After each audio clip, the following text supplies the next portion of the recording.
Welcome back to this series of map reviews / analysis. Continuing forward with Black Ops 2, before we get to Buried, we have Nuketown. It's a small stop on the road, but an important one. When making these videos, I try to find a core statement to center the entire video around, along with my opinion of the map and its features. With Nuketown, it is kind of hard to do considering it is a multiplayer map that's been done so many times that we know what to expect from it at this point. And you would think adding zombies to the most remastered map of all time wouldn't change much, but in doing so, Shurak has made a map that gives a unique experience every time. So today we will be going over said map, what I like about it, what I hate about it, and what makes Nuketown a dynamic challenge. Nuketown as a multiplayer map is among the greats and has a spot in the top 5 of most COD players. When it comes to zombies though, it seems to be forgotten or just skipped over entirely, which leads it to be put in the middle to lower end of the pack when ranking zombies maps. For the most part, I can agree. At face value, there's nothing really special about it. It's a map we've seen so many times with zombies added to it. There's the core 4 perks, the box, and Pack-a-Punch. Just the bare necessities is what you get from Nuketown. There's nothing much to do besides get set up with perks, get a solid point weapon, monkeys, hope to get the Mark II from the box, or like I like to call it, Mark Jr., and then last as long as possible. I can see why the map would get boring, considering that's the only thing to do on the map. But just like M. Night Shyamalan movies, there is a twist. And the twist adds a major challenge and a key thing to making a good zombies map: replayability. What I'm talking about are the random perk spawns. Now, I know Shinonuma did this before, but what makes this so unique is instead of random perks when you open a door, it's random perks dropping from the sky at random points in your game. This allows for a different game every time you play. I do think your first perk that you get on solo will always be Quick Revive, but the others are completely random. So your next drop could be anything from Double Tap to the Pack-a-Punch machine. Sometimes you won't even get Jug until round 20 plus, which can make the map really difficult. The random perk spawns change the entire dynamic, for the lack of a better word, of each game. I mean, you will never play the same game twice, that's for sure. Personally, I really like random perk spawns. I think Nuketown is the perfect map to do this on to spice things up. I'm not that good at the game myself, so adding randomness is great for someone like me to get better at the game and practice. Especially if I'm not getting Jug until last. Not having Jug is tough on higher rounds, but that makes it so much more satisfying when you do get it on round 15 or 20.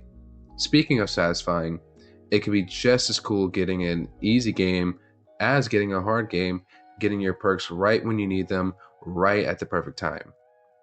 You get Jug, Double Tap, Speed Cola, then Pack-a-Punch in that order. It's such a good experience. Every time you play Nuketown, it's so much fun playing the guessing game on what's coming next from the sky. There's not too much more to say about Nuketown other than saying every game is different than the last and can add an extra layer of difficulty depending on how things go. That's all there is to Nuketown, and that's all there really needs to be. A simple map with key fundamentals and something added to make it challenging and different from its multiplayer counterparts. So that being said, I want to talk about what I think of the map itself, starting with the layout. It's Nuketown. There's the 2 houses, the backyards, the center with the buses, and the cars on each ends of the bus. It's basically the perfect multiplayer map. But for zombies, I don't think it works very well. It's a very small and restricted map, which can work for zombies, but I don't think it does in this case. There's no real reason to leave the space you want to set once you're fully set up. Nuketown just works better as a multiplayer map. There's only 2 solid training spots, which are behind each house. And if you're playing solo, you're probably going to choose the side with the box on it. Multiplayer, I guess take your pick. You could play rock, paper, scissors. The limited space is another thing that adds difficulty to the map. Like I said before, the backyards are a decent place for turning zombies, but the ground is destroyed in ways that could easily trip you up and mess up your rhythm and cause you to die, once again adding more difficulty. Also, I don't know if it's just me or Black Ops 2 in general, but a lot of times I find myself getting stuck on parts of the map, like the ground or rocks, or even parts of the house, and it has caused me to die many of times, which is one of my biggest criticisms of the map. I really enjoy the way the map looks. I love how it takes place the same time as Moon, and that on round 25, the zombies' eyes change from orange to blue because Richtofen is now controlling them. It's such a cool experience to have in game and to see for the first time, and it's a nice little touch of story that's needed. I love the skybox also. I just love looking up and seeing the nuke that's just gone off. It's so awesome. I like how it's different from the multiplayer version also. Adding all the radioactivity in the green rooms and melted walls in the house is a nice touch. Also, the debris and the rocks that spread around the map with all the crushed areas and cars is a perfect vibe for the map as well. Nuketown is that map you just get on with friends to have a good time. If you get lucky with good spawns, then you can chill. But it's also fun praying for Jug on round 20 when you've already been down 6 times on co-op, or if you've used all your revives on solo.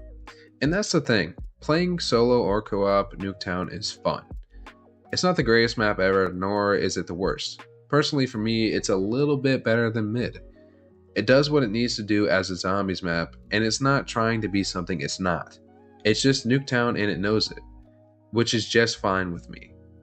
Recapping, the random perks can make every game unique and the difficulty go up or down depending on the circumstances, making Nuketown Zombies a dynamic challenge.